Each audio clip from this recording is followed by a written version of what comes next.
Assalamualaikum warahmatullahi wabarakatuh. Saya Ina Fatamala Making.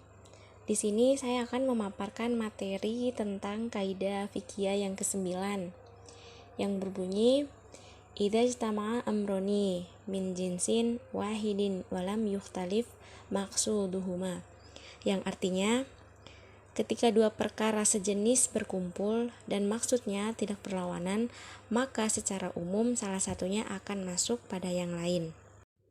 Baik, untuk ulasan kaidah yang tadi, yaitu seringkali aktivitas manusia mempunyai persamaan dari sisi wujud karakteristiknya atau eksistensi, tujuan, serta hukum yang terkandung di dalamnya. Sebagaimana contohnya seperti mandi yang dikerjakan setelah terputusnya darah haid dengan mandi setelah berhentinya darah nifas. Dan itu merupakan permasalahan yang mempunyai persamaan. Atau contoh lain juga seperti mandi sunnah hari raya yang sama maksudnya dengan mandi sunnah pada hari Jumat. Jadi dalam hal ini antara satu dengan yang lain dapat menggabung atau digabungkan menjadi satu, atau juga bisa juga disebut dengan tadakhul. Sehingga ketika akan melakukan mandi untuk dua maksud di atas. Jadi dua maksud itu yaitu mandi setelah terputusnya darah haid dan mandi setelah berhentinya darah nifas, dan juga mandi sunnah hari raya dan mandi sunnah pada hari Jumat. Maka dilakukan cukup sekali dengan satu niat saja. Namun, hukum penggabungan satu aktivitas dengan yang lain ternyata tidak secara mutlak berlaku pada semua masalah. Baik, di sini kita juga akan membahas tentang klasifikasi dari tadakhul tadi. Jadi di dalam klasifikasi tadakhul itu ada 3 macam. Untuk yang pertama yaitu tadakhul dalam ibadah.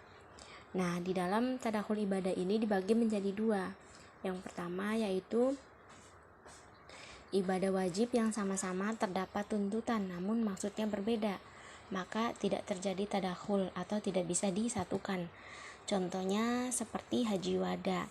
Nah, haji wada di sini kan ibadah wajib untuk dilaksanakan sebagai pernyataan perpisahan atau penghormatan kepada Baitullah dan Masjidil Haram. Sedangkan tawaf ifadah yaitu menjadi rukun haji dan dilakukan bagi mereka yang telah pulang dari wukuf di Arafah. Tujuan dari 2 tadi yaitu memiliki tujuan sendiri-sendiri, dan itu memang jelas berbeda dan tidak bisa disatukan. Untuk yang kedua yaitu ibadah wajib yang diperintahkan namun memiliki maksud yang sama. Bagian ini bisa digabungkan menjadi satu pekerjaan atau tadakhul. Contohnya mandi karena haid dan mandi karena mengeluarkan cairan sperma. Baik, kita lanjut untuk klasifikasi tadakhul yang kedua yaitu tadakhul dalam hak-hak Allah atau disebut dengan al-uqubat. Nah, di dalam tadakhul yang kedua ini terbagi menjadi 2 macam juga, yakni uqubat yang berhubungan dengan hak-hak Allah bila berasal dari satu jenis, maka bisa masuk dalam bingkai tadakhul. Contohnya seperti seorang perempuan dan laki-laki yang berkali-kali melakukan perbuatan zina, maka ia dikenai hukum had 1 kali. Jadi laki-laki dan perempuan itu kan berkali-kali melakukan perbuatan zina, dan itu merupakan permasalahan yang sama dan bisa dikatakan sebagai tadakhul atau bisa disatukan dalam menyelesaikannya. Untuk uqubat yang kedua yaitu yang berhubungan dengan hak adami. Contohnya hubungan seksual berulang-ulang yang terjadi pada pernikahan fasid. Nah, pernikahan fasid di sini kan perkawinan yang dilaksanakan mengalami kerusakan atau tidak sah atau cacat karena tidak terpenuhi syarat dan rukunnya. Jadi ketika suami istri melakukan pernikahan tetapi tidak memenuhi syarat dan rukunnya, maka disebut dengan pernikahan fasid. Dan ketika mereka berhubungan seksual di dalam pernikahan fasid tersebut, maka orang yang mereka diwajibkan membayar mahar 1 kali. Untuk klasifikasi tadakhul yang ketiga yaitu tadakhul dalam perusakan atau disebut dengan itlafat. Nah, tadakhul itlafat adalah tadakhul yang melakukan haji qiron, sebagaimana seorang yang melakukan haji qiron membunuh hewan buruan di tanah haram hanya karena melakukan 1 kali perbuatan, yakni membunuh binatang. Ia telah dianggap telah melakukan 2 pekerjaan yang haram dilakukan, yakni merusak nilai kesakralan haji dan umroh secara bersamaan atau terjadinya tadakhul. Maka ia wajib membayar denda 1 kali saja.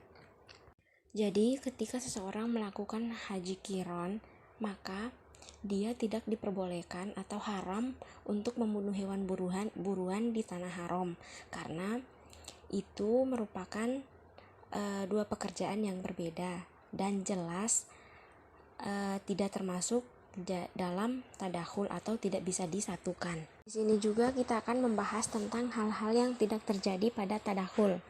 Jadi hal yang tidak terjadi dalam tadakhul dalam pandangan Izzuddin Abdul Salam adalah dalam hal sholat, zakat, sodako, hutang, haji, dan umroh. Seseorang yang melakukan ihram dengan 2 kali haji, maka ia hanya akan mendapatkan nilai haji 1 kali. Ataupun melakukan ihram dengan 2 kali umroh, maka ia hanya mendapatkan 1 umroh. Dengan demikian, bila ia menginginkan ihram yang bernilai haji dan umroh sekaligus, maka ia harus melakukan haji dan umroh sendiri-sendiri. Jadi, maksudnya di sini yaitu ketika seseorang melaksanakan haji, ya haji saja. Dan ketika seseorang melaksanakan umroh, ya umroh saja. Jadi ketika haji dan umroh itu tidak bisa disatukan. Dan memang haji dan umroh harus dilakukan sendiri-sendiri. Ada juga hal-hal yang diperdebatkan tadakhul. Jadi yang masih menjadi mukhtalaf alaih diantaranya dalam masalah kafarat wudu yang dapat bertadakhul dalam mandi. Untuk kafarat, menurut Abu Hanifah menyatakan ada tadakhul. Seperti contohnya, orang yang berhubungan badan berkali-kali di bulan Ramadan, maka ia wajib membayar 1 kafarat saja. Jadi, kafarat di sini kan denda yang wajib dibayar oleh orang yang melanggar larangan Allah atau dengan bertaubat kepada Allah. Berbeda dengan pendapat Syafi'i yang mewajibkan membayar kafarat berkali-kali sesuai dengan tingkat kuantitas hubungan badan yang dilakukan pada waktu puasa dengan argumentasi bahwa hukum asal dalam terminologi fiqh adalah tidak terjadi tadakhul, atau dengan kata lain, kuantitas perbuatan itu berimplikasi pada banyaknya kafarat. Jadi perbedaan pendapat dari Abu Hanifah dan Asy-Syafi'i tentang kafarat tadi. Mungkin sekian yang dapat saya sampaikan, kurang lebihnya mohon dimaafkan. Wassalamualaikum warahmatullahi wabarakatuh.